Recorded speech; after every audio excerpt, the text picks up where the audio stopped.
بسم الله الرحمن الرحيم. شكرا جزيلا لإقامة هذه الجلسة وهذا المؤتمر في هذا الوقت العصيب الذي يمر به هذه المنطقة والذي يمر به مهنة الصحافة في العالم. Is undergoing and it's been affected by and we care about the safety of journalists, especially after the war in Gaza, and it will never be the same before the war as it's after. 70 journalists were martyred in this war. 57 is a big number, and it will increase with this fragile ceasefire. We will not forget. We will never forget our colleagues who have been martyred in this war. This is very important to keep remembering them, to memorize, to have them in our memory. And of course, this will lead to more and grave violations and the absence of journalists from the battleground is a guarantee to increase violence against civilians and civilian life. It wasn't of their choices to kill and to kill these journalists and to frighten the children. We will never forget our colleague Wael Ad-Dahdouh when he was announcing the death of his family members, his grandchild, and then to go back right away to his work because he did not want to keep the voice of civilians absent. We're asking for exclusive and we are not asking for exclusive protection for civilians and for journalists. We only want to provide bigger protection and deeper protection to journalists. We won't forget that there are many new journalists who have become new colleagues who have started this work, like Mu'taz Azaiza, for instance. He's a new journalist, Palestine, and others, and Saleh. We see them now on the screen. We see them covering this, so it has become something personal for them to cover as much as possible. And because we don't want to just cry over the rebels. We need to have the rights raised, and that's why we thank ARIJ for holding this forum under these difficult circumstances. Under the difficult circumstances the region is undergoing, despite what we feel, we need to provide protection to our colleagues who are in the front line in order to promote the human rights principles that were mentioned in the first session, and also our colleagues who work in investigative journalism who need to continue the combat against corruption and economic diseases. We have with us a very special panelist with us today. It's a feminist panelist today, and I don't know if that was intentional or it was just by chance. So the panelists and speakers with us will talk about the support that they provide for the agencies, and they give us some highlights. I will start in introducing the first speaker, Ms. Jody Jesberg. She is the head of protection of journalists. She's been working for 50 years. She has worked in different agencies in Britain, in Reuters, in others. And she is well recognized worldwide in protection of the Judy, and for the she had a report, one of the significant and prominent reports in this report. We will tell us more about this scene in general, and if there were some pressures that were so it's for you if you have 5 minutes to speak. Thank you so much for inviting me to be with you today. It's a real pleasure to be with colleagues at a really difficult time so that we can think together how we can keep journalists safe in the most difficult of circumstances. I want to do two things quickly, and one is to sort of set the global scene for safety of journalists and then talk a little bit about the current war. So we at the Committee to Protect Journalists have been documenting threats to journalists for over 3 decades, and last year was one of the worst years that we've ever recorded. So a record number of journalists were in jail worldwide. 363 journalists were in jail, and 68 journalists and media workers were killed worldwide last year. And that is in part because globally we're seeing a rise in complex and prolonged crises. We already heard about some of them in the previous talk. So Myanmar, Syria, Ukraine, now Israel, Gaza. And those prolonged complex crises obviously put journalists at risk because journalists go in to cover those kinds of crises. At the same time, we're seeing other kinds of crises that put journalist safety at risk. So environmental crises covering both corruption in terms of the environment, but also environmental degradation, storms, floods, and so on. And then we have the wider democratic decline that we've seen globally. So in addition to these complex, prolonged crises, we're seeing a decline globally in democracy. So places that used to protect journalists and uphold freedom of expression are no longer places in which journalists are safe.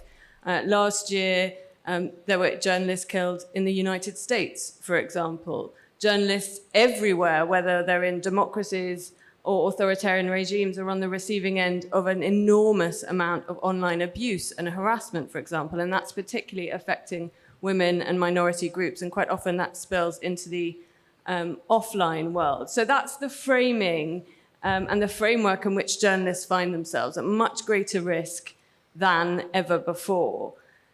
And that is seen and exacerbated in the kinds of war situations that we now have, as we're seeing in Israel, Gaza. So as I mentioned last year, we documented the killing of 68 journalists and media workers. In the past 8 weeks alone in Israel, Gaza, we've documented the killing of 57 journalists and media workers. 50 of those were Palestinian, 4 of those were Israeli, and 3 of those were Lebanese. And one of the reasons that that number is so high is, again, for the reasons that we heard in the previous talk, journalists are civilians. And we've seen an extremely high number of civilian casualties in the Israel-Gaza war, and therefore you would expect to see a high number of journalist casualties. Journalists are civilians, and they deserve protection. But what's also key, I think, when we're thinking about safety, and I know we'll come on to talk about ways that we can protect journalists, is that journalists are absolutely necessary to report on these most egregious acts. So they are the people standing outside the hospitals. They are the people reporting on the convoys. They are the people trying to document fuel shortages and food shortages. And so ensuring that they are protected and able to do that and not in any way penalized for that work is absolutely essential. And the final thing I want to say about all of this framing is that the vast majority of those journalists who are at risk and whose safety is at risk are local journalists. They're not the war correspondents that you might think of kind of standing at the front of tanks and going in at the front of conflicts. They are local journalists. Every single journalist who was in Gaza until very recently is a local Palestinian journalist, and therefore that we need to, I think, recognize as a community how those individuals need to be supported from within their local communities and local contexts. شكرا جزيلا. وربما دعيني أسألك سؤالا سريعا أيضا. Allow me to ask you for journalist agencies, what is their role in protecting those journalists? You mentioned that journalists are encountering, the first who are encountering this risk. So what can agencies do to provide protection for them? Do you mean in terms of employers? Yes. Yeah. I think employers need to make sure that they are providing the full range of support to their journalists. So that's training. It's absolutely vital that journalists are trained to do that work, that they have the personal protective equipment that, where possible, can keep them safe, although in the current war that's extremely difficult. That when people are able to get out, they have the psychological support afterwards. That's increasingly important, and I know we might get onto that, but one of the biggest areas of a growing support that CPJ is providing is in trauma support. Once people get out, they need to be supported, and that's something I think that agencies can continue to do, but making sure that people are trained beforehand, supported in field, and then really importantly supported once they get out. شكرا جزيلا وسأعود Thank you very much. I will come back to you, and now we will start with our next panelist. So this war was not limited to journalists in Gaza, but it has hit the neighboring countries. And our next speaker is Ms. Asil Tabbara, who's been working for more than 30 years in journalism with the CFA, and she has covered many crises like in Iraq and in the Middle East. Ms. Asil is a member in the board of directors of ARIJ. Can you tell us more about confusions and about the things that have taken place in Lebanon? I will. Thank you, Abir. I will speak in English. Maybe it's easier for the conversation. And first of all, thank you for organizing this panel. And I think it's great to have an all-ladies panel. As we speak now, the war has resumed in Gaza this morning after a truce of 7 days. So, and with it, I mean, there is again the fear that journalists would be targeted. I would like to stress that I'm talking on my personal behalf, not on AFP's behalf, because I want to say that I'm convinced journalists were targeted in this war. Nothing would explain the high number of journalists killed if it was not deliberate attacks. I can talk about Lebanon.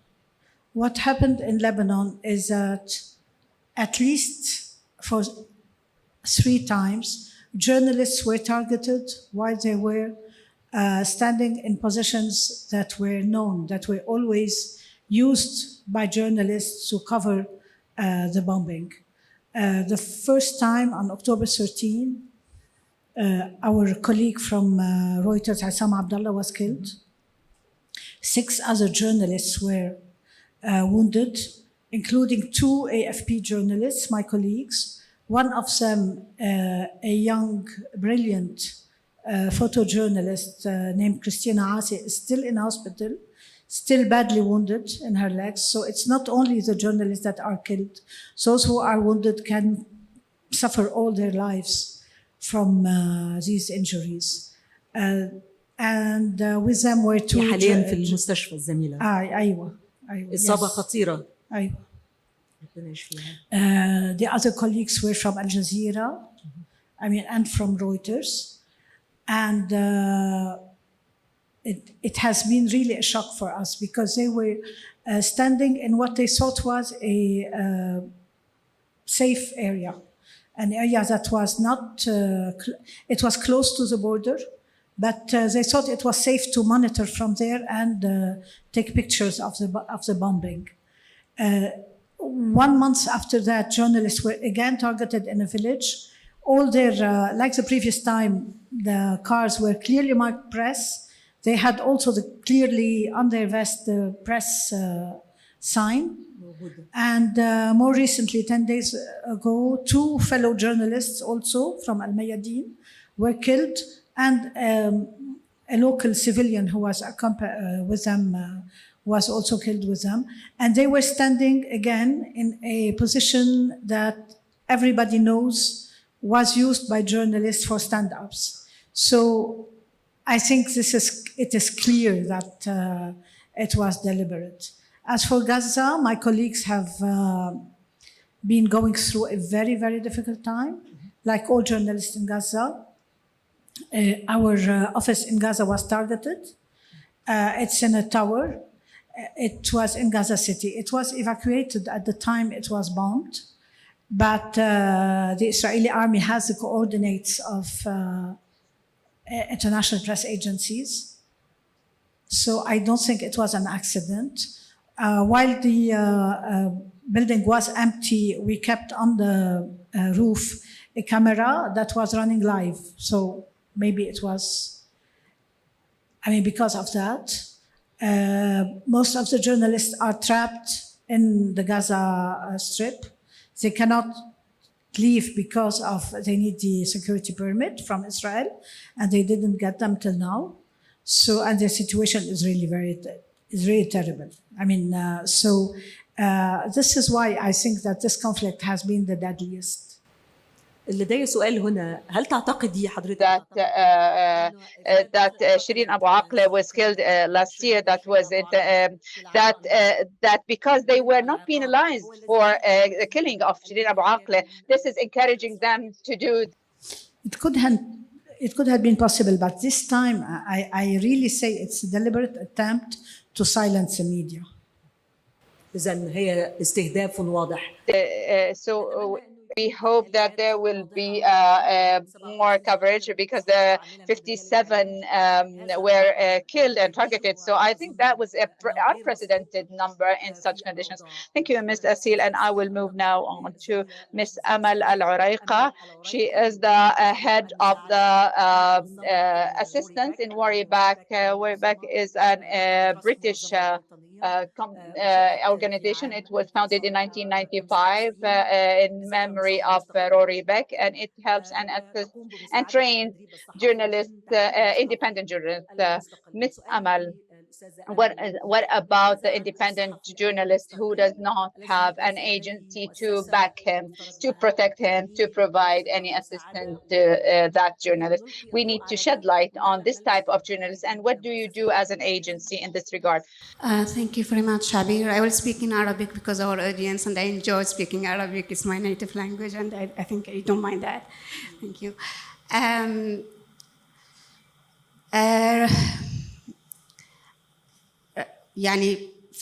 Well, the freelance journalist is a big segment, and it has increased after the emergence of COVID. There are many press agencies who have lessened the number of their staff, and so many of them they're no more staff. They became freelance journalists. There are also journalists who prefer to be not under an editorial agenda, certain editorial agenda. So many of them, like Martaz, who is very independent, he has taken and captured lots of pictures and covered lots of things that have taken place, because he's not committed to any certain agenda. So this is a very big segment, and of course they are not protected by no means. Always the big agencies look upon support of big agencies. That's why their staff, they follow their agenda, but for freelance journalists find themselves out of this circle. They don't have training, don't have any support, and it's now up to those agencies to support these freelance journalists and to take them in under their wing as they're also beneficiaries. They should be treated as beneficiaries. Rebecca, she focused on freelance journalists because Rory Beck, the cameraman who was killed as a freelance, and his family had appreciated a lot that freelance journalists are they should be supported because they don't have enough training. And we in Rory Beck Trust we provide support on two levels. The first is trainings. Trainings are usually designed and when we design a training, we think of prevention rather than protection. So the journalists get this training for his or her safety, risk assessment, psychological support, digital support, mental support, legal support. Before they go to the field, they need to have all these basics that enable them to work in safety environment and to be protected somehow. Regretfully, and when we talk when it's a situation where a journalist needs this type of protection during crisis, it becomes very difficult. And this is what's happening in Gaza. Actually, Gaza, the war in Gaza it did not only start on October 7th. We know that the war in Palestine has been taking place for the past 75 years, and this is not by chance. And we all know this. We journalists, we all know that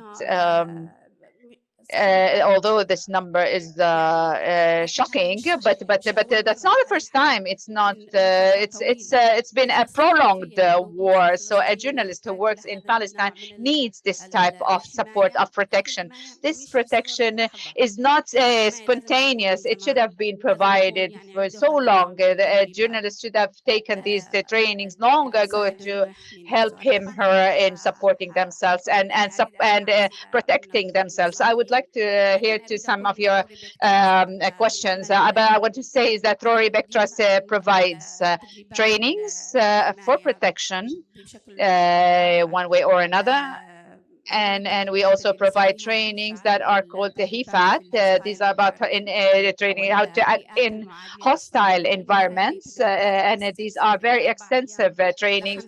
A training would be a 4 or 5 day training, extensive training on physical protection, risk assessment, if they were abducted, if they were encountered checkpoints, first aid. Many of the journalists, their reactions about first aid was very good. And then we talk about trainings that are called SET clinics or safety clinics. Ms. Sabir is there in the safety clinics and she will talk to us about this in this forum. These clinics are individual clinics, a journalist and a consultant, or will get a 45-minute consultation or 1 hour before they go into their task. There are it's risk assessment, it's legal aid clinics, digital safety, and of course mental and psychological clinics. And this is very good because at the beginning I felt that I'm as a journalist from Yemen, and I know how journalists think. What do they think? Last thing they think of is their mental status, if their psychological status. They think of others, of how to convey a message, how to cover, rather than to think of their safety and themselves and their psychological status. So they think of themselves the last. But now awareness is spreading more, and they feel that they will not do their best if they weren't really protected. They weren't psychologically protected. I will leave the floor now to Asil and thank you very much. Thank you so much, Amal. And of course, you have pointed out many important issues for local journalists. And of course, well, their work really requires perhaps a lot of funding. Thank you so much. And now we move to the next speaker, Miss Ayla Callan from Australia. However, she's working in several countries. And of course, she has spent more than 20 years as a journalist. She is the co-founder of Headset Immersive. And it was founded by journalists. They use virtual reality. And she has recently organized a training for journalists, investigative journalists, during a ARIJ conference. And some journalists came from West Bank, including the journalist martyr Shireen Abu Aqla. Ayla, could you please tell us about your role as a journalist and the role of your organization? Is it to empower, to train journalists working in the Middle East, in other countries, especially that, even to get a visa to some countries has become really a difficult issue, especially when talking about journalists in West Bank, in Gaza Strip, in Yemen, in Sudan, and in other countries. Please, the floor is yours. Thank you, Abir. Well, I think for a very long time, working as a Western journalist, we could recognize that the people we were working with, local journalists, freelancers, fixers, were not able to access the same kind of training that you would get in the West. These 4 to 5 day HEFAT trainings that are done are very comprehensive.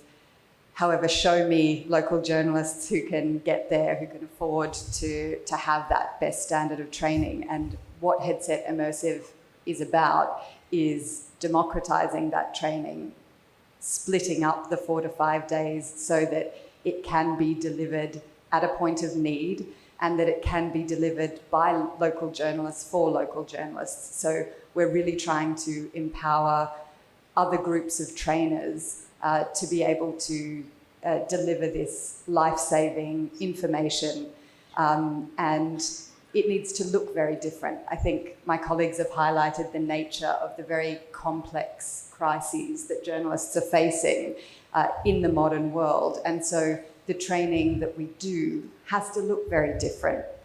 In the same way that my colleague Manisha Ganguly was highlighting that the traditional model of a Western journalist going parachuting into a crisis has completely changed. It's also no longer tenable that the traditional Western military, male-dominated way of training is the norm. And so I think we need to empower groups of journalists who are able to help each other and who are able to deliver safety training.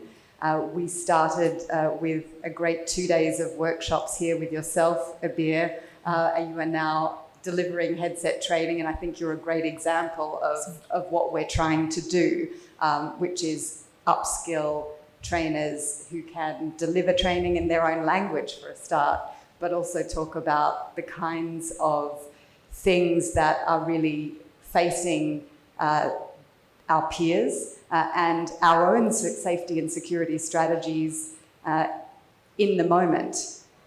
I think what we're seeing in Gaza right now is that journalists absolutely can't leave. And we just haven't seen these kind of attacks on this scale before. We haven't seen so many journalists' lives lost. Training is a part of that, but it's also worth acknowledging that for those who are left behind now, how are we dealing with the resilience of those populations? How are we keeping journalists safe emotionally? And that should not be separate from physical safety. It is the exact same thing.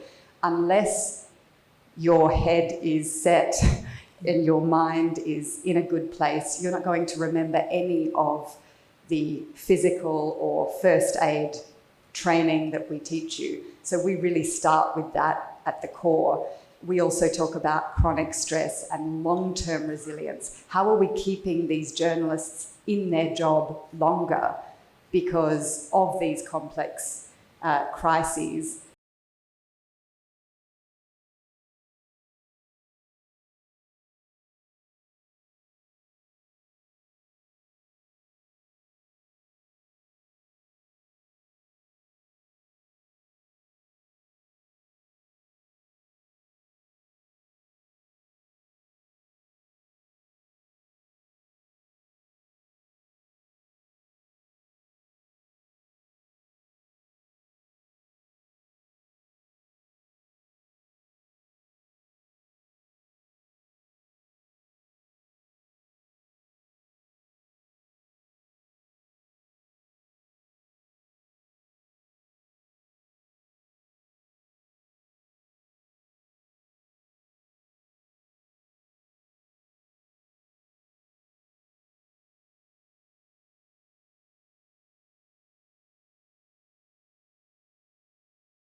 Journalists can't get into Gaza, and so we're seeing the local people go through that, and an increasing reliance on local journalists. So I think making sure that people are resilient before these crises is really important. We talk about two kinds of strategies that help. One is what you talked about, the fear and the short-term stress, the in-the-moment stress that is inextricably linked to your safety, because physiologically things are happening in your body when you are under attack that make it impossible for you to have good situational awareness, that make it impossible for you to really think clearly. And helping journalists understand the physiology of that and develop a self-awareness about what is happening in their body, what are the red flags that is telling them that they're about to go into a fight or flight reaction. And that's the way we use virtual reality. It is an extremely effective tool to bring up emotion and then show you how to deal with it. And so what we're doing in the trainings is activating some of those responses in a very safe and contained way, so that you are effectively able to manage your physiological responses. You are effectively able to understand how you react, because I think a lot of us in this room will have been in situations where we've reacted in an emergency in a way that we didn't think we would. And so understanding that and having that self-awareness is an extremely important tool. Then the second thing that we do is really fuse the group together to talk about chronic stress and to talk about the long-term effects of what happens when day after day, week after week, your body doesn't get a chance to rest and recover. We're journalists, right? Of course, we keep going and covering the story to the end. And journalists do have a remarkable level of resilience. The really good news is that we are extremely resilient. But when it tips over the edge, we can also crash extremely hard. And so this looming crisis that we're seeing, we're responding right now in the emergency situation, but in the long term, really what we need to be thinking about in terms of safety and security training is how we're managing that, how we're protecting each other, how we are releasing our emotions and our stress, so that we can do our jobs effectively as journalists. Safety training should make us better at that because of the way we're processing and because of the way that we're managing our emotions. شكرا أيلا، وهذا طبعا الكلام ينطبق على الصحفيين. Thank you, Ayla. Of course, this applies to journalists in general, but more in particularly on the investigative journalists who are threatening some interests and are revealing, corruption cases, etc. So my question to you and to all of you, about impunity, of course, the world, the entire world was talking about impunity, and this is how we witnessed the fall, the death of 57 martyrs. So this very slow investigation regarding the case of Shireen Abu Akleh and the non-follow-up, could this lead to more martyrs, especially that we have read the very important report and sad report you have published? So how to follow this up, how to condemn the responsible, the perpetrators, and to stop, to prevent the martyrdom of further journalists? Thank you. The legal responsibility and how we can follow up. So impunity does create an environment, we know, in which perpetrators feel encouraged to continue. Because if you are not penalized for the killings of journalists, essentially what you're saying is the killings of journalists are okay and don't matter. And so inevitably that creates an environment in which journalists continue to be killed. In May of this year, CPJ published a report looking at impunity in cases of journalists killed by the Israeli Defense Force. And what we found was that in the past 22 years, 20 journalists had been killed, the majority of them Palestinian, by the IDF. And in not a single case has anyone ever been held accountable. And that's simply unacceptable. It's unacceptable in any context. And it's absolutely vital that those cases are properly investigated and that those responsible are held accountable. We've called for that, obviously, in the case of Shireen Abu Akleh and a number of other journalists, where we think we want to see criminal investigations. It's really important. It's also, I think, unfortunately, the pattern that we see internationally is that justice is slow but not impossible. And I think that's really important to remember, particularly for investigative journalists. I think sometimes it can feel really hopeless.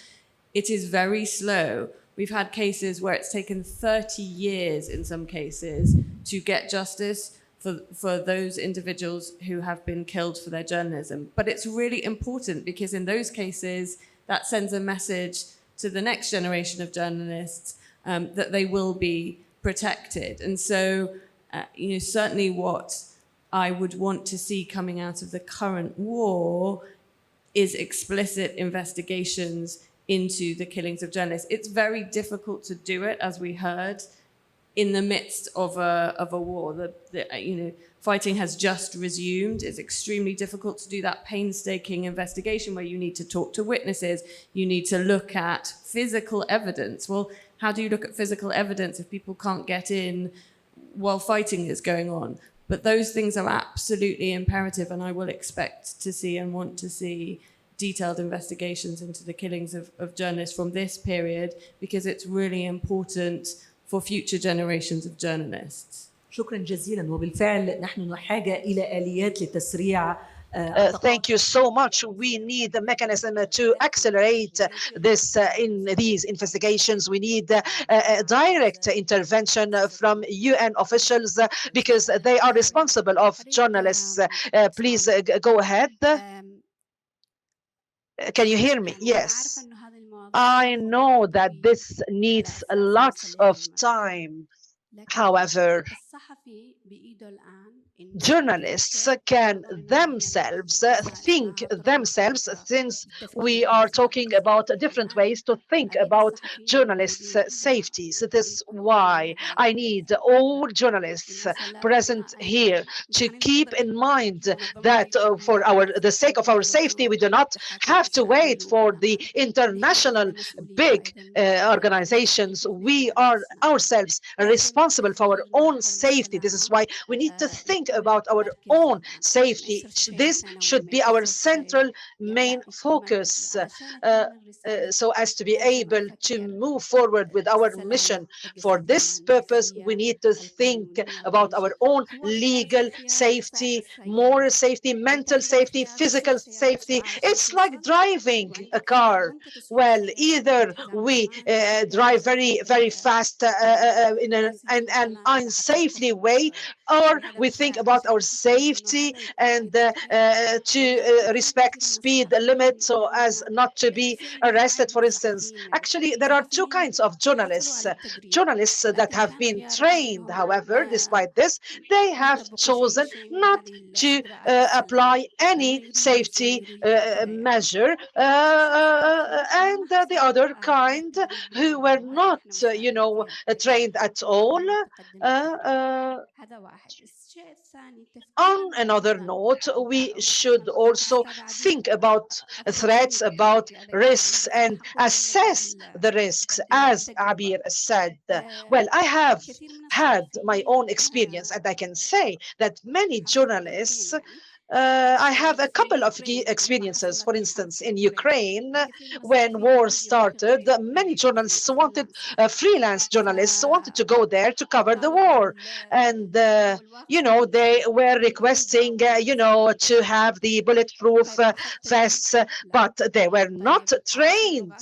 They did not know the language. This is why many of them were traumatized. The same applies to Palestinian journalists.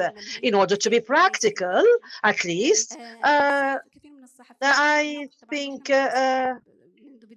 of course, since the beginning of the war, we have been in touch, perhaps not personally and directly, with journalists. And unfortunately, we have lost contact with many journalists. However, through some organizations, we know that many journalists are requesting, the bulletproof vests, life-saving vests, where it's written, press.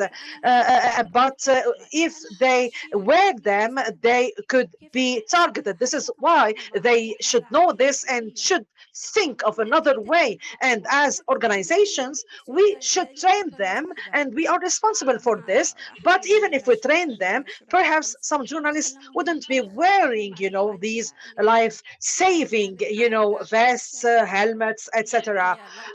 They wouldn't perhaps be covering the neck, etc. Of course, all this needs time. So what matters is that we as journalists should think. One of the journalists was arrested because he did not do any risk assessment. So you need to raise your awareness, and I think that Asil perhaps can tell you more. Okay, excuse me, but we should give room to Q's and A's. So let us give the floor to Asil and then Ziad, and then you please. And I just want to be brief. I just wanted to say that it's very important to train journalists, especially stringers, people who don't belong to an organization. But unfortunately, training does not protect journalists. Many of our colleagues who were killed in this war or in Ukraine had done the hostile environment training and did everything. But this is a sad reality.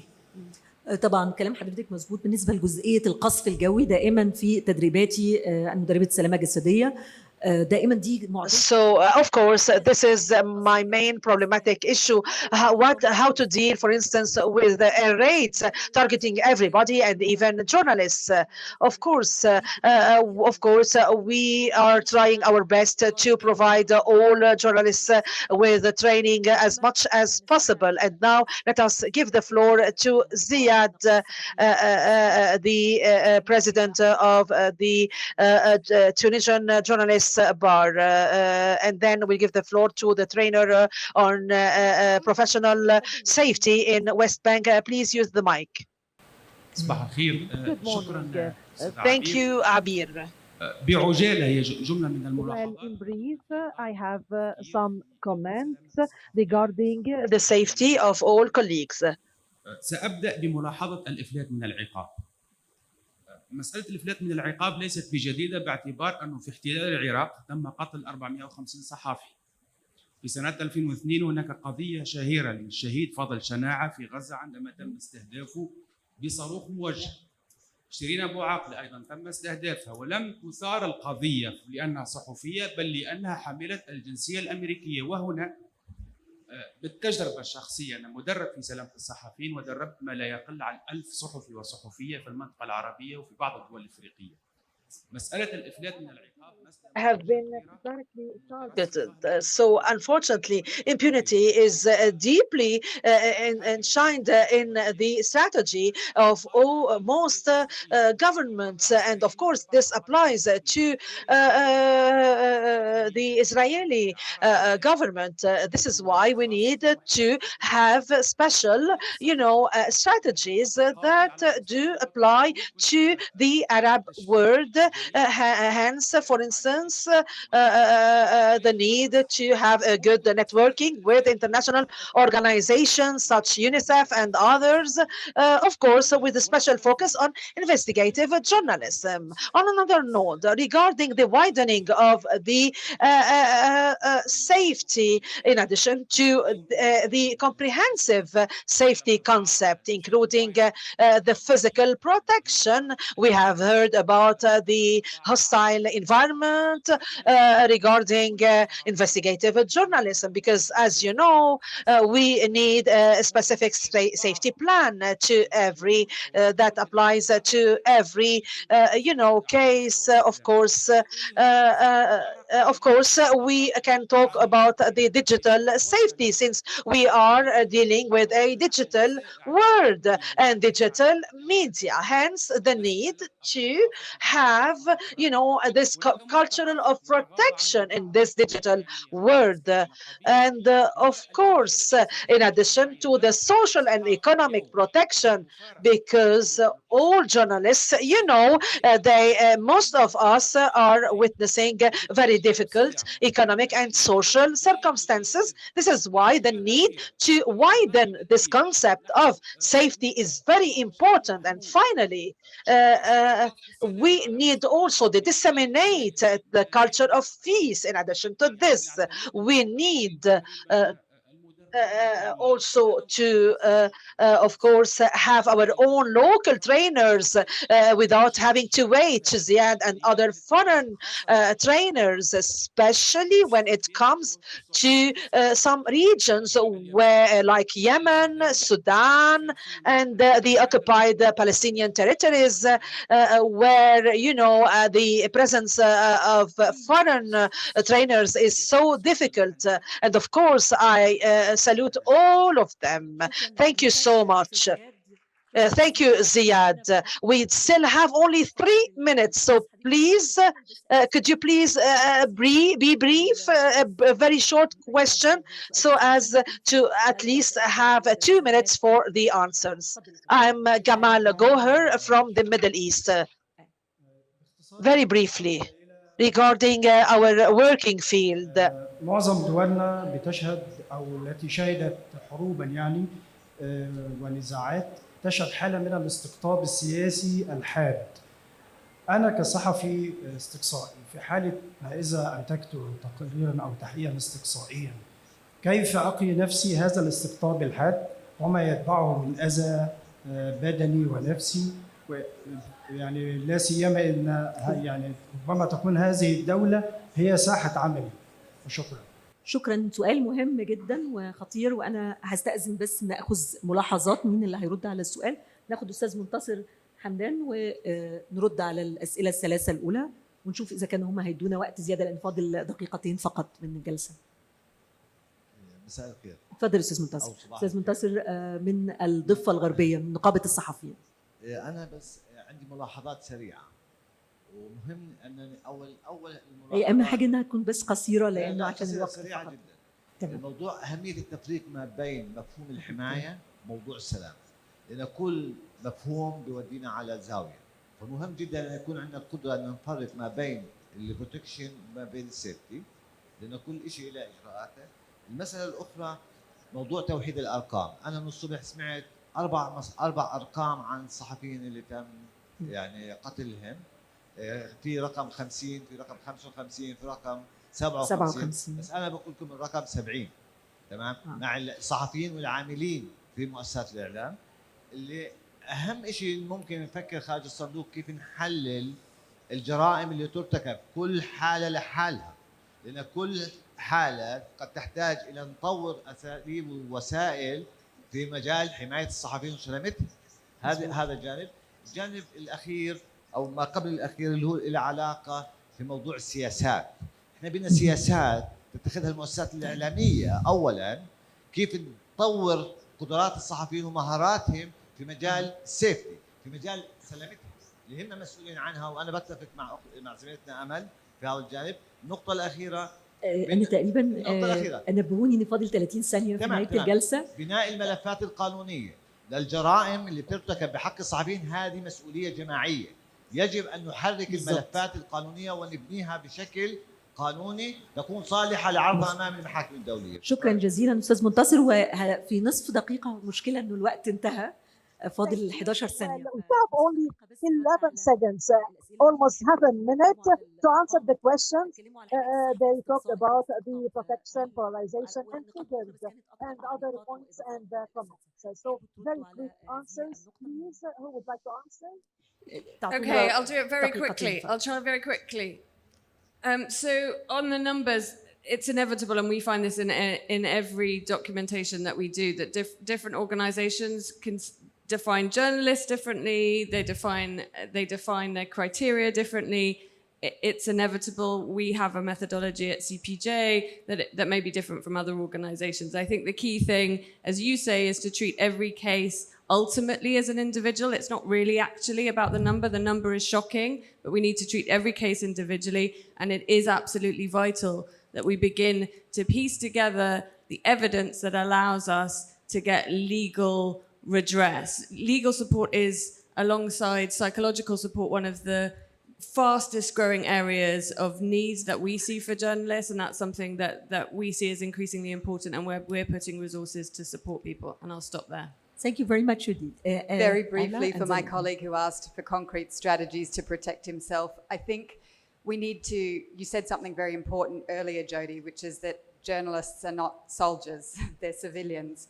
And so we need to dispel the myth that it's enough to have 3 or 5 days of training once every few years. We need to dispel the myth that just having personal protective equipment or ballistic vests is going to protect you. These things alone are not enough. We require new tools for new threats, and more than happy to speak to you offline about these things and how to do that. بشكل سريع أحب أقول إنه أحياناً well, we do not have magical answers given the ongoing situation, unfortunately. Well, this is the situation, and we should deal, and we should cope with it, and we should think of our safety. Hence, the important role of experts. Hence, the need to legal consultancy, for instance. Of course, safety and protection are two different concepts. Well, actually, we cannot provide real protection, but we could provide training courses, for instance, regarding safety. One final comment. Despite the fact of having Abir Sadi as an outstanding, trainer, very well known, very humble. Well, Ziad, of course, is another excellent trainer in addition to many other trainers. However, despite this, we have very few, insufficient number of trainers in the Arab world. We need to further trainers to train Arab journalists here in the Middle East. Of course, in the West, there are so many trainings, but we need tailored trainings to the Middle East with special focus on legal or mental support specialists and experts who are also, whose number is insufficient. We need mental support training to journalists. This is a different way of thinking. Of course, I will be here to speak further about all these issues, and of course, I will be happy to hear different ideas. Thank you so much. Thank you, Amal, Asil, Judy, Ayla, and let us observe 1 minute of silence to salute, of course, all our colleagues, the martyrs who have been killed recently. Thank you so much. 1 minute of silence, please.